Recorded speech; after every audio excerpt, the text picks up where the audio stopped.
My parents missed my MIT graduation for my sister's ballet recital. I blocked them. At my cousin's wedding, they finally saw my success and regret. I sat in my cap and gown, surrounded by 2,000 graduates and 2 empty seats. My parents had promised they'd be there. 4 years of engineering, 3 internships, a thesis. My advisor called one of the best he'd ever read.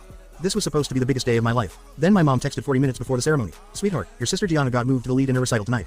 We can't miss it. You understand, right? We'll celebrate next weekend. I stared at the message until the screen blurred. My roommate's entire family flew in from the Philippines. His grandmother was in a wheelchair and they still made it. My parents lived 3 hours away and chose a ballet recital over watching their son graduate from MIT.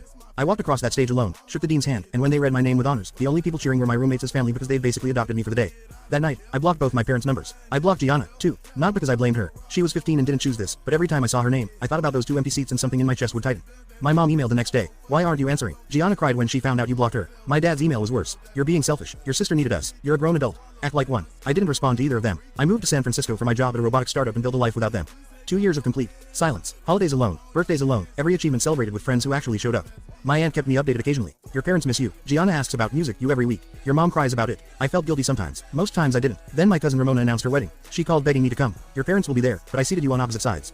You're my favorite cousin and I need you there. I almost said no, but Ramona had driven 6 hours to sit in my MIT audience when my own parents wouldn't drive 3. Sheet music earned this. What my parents didn't know was that 2 months before the wedding, my company had been acquired by one of the biggest tech firms in the world. My name was in Forbes as the lead engineer whose patents made the acquisition worth billions.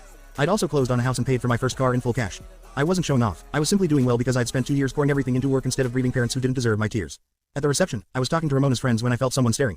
My mom was standing 20 feet away, completely frozen. She looked older, more gray hair, thinner face. My dad was beside her with an expression I'd never seen before, like he was looking at a ghost. Gianna was behind them, 18 now, and the second she saw me, she started crying. I turned back to my conversation. 10 minutes later, my mom appeared at my table, her voice barely a whisper.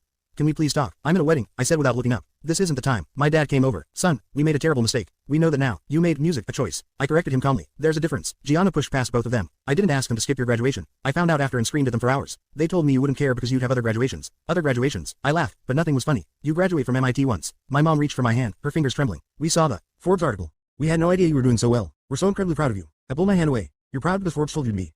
Where was that pride when I was alone in cap and gown? My dad's eyes were red and glassy. We spent 2 years regretting it every single day. And I spent 2 years building a life without you.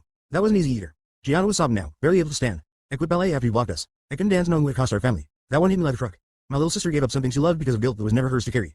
I pulled her into a hug and she collapsed, music, against me.